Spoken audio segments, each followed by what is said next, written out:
যারা বিসিবিতে নির্বাচিত হয়ে ক্রিকেট বোর্ডের প্রতিনিধিত্ব করতে যাচ্ছেন আগামী দিনে, তারা চলুন দেখে আসি কে কত ভোট পেয়ে নির্বাচিত হলেন। তা দেখবো এক নজরে।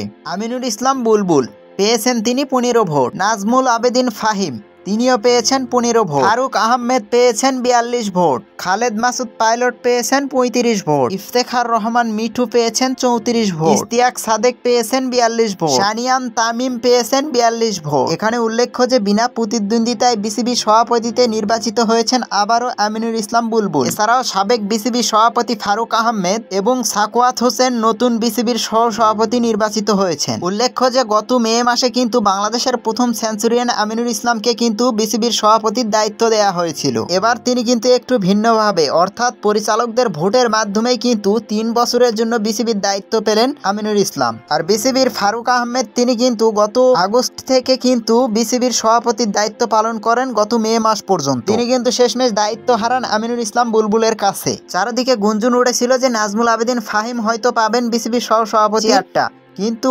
অবাক করে দিয়ে কিন্তু সেই জায়গায় এসেছে সাকওয়াত হোসেন। সোমবার কিন্তু রাজধানীর একটি 5 তারকা হোটেলে কিন্তু বিকাল 4টা পর্যন্ত কিন্তু বিসিবির কাউন্সিলরদের নির্বাচনের কার্যক্রম চলতে থাকে। এরপরেই কিন্তু সকল নির্বাচিতদের নাম ঘোষণা করা হয় আনুষ্ঠানিকতায় দায়িত্বে থাকা বিসিবির নির্বাচনের কর্মকর্তারা। এই ছিল আমাদের কাছে থাকা বিসিবি নির্বাচন নিয়ে সর্বশেষ আপডেট। পরবর্তী নিউজ ভিডিও দেখার আমন্ত্রণ জানিয়ে বিদায় নিচ্ছি। Mostakin Hasan, BTN fire reaction.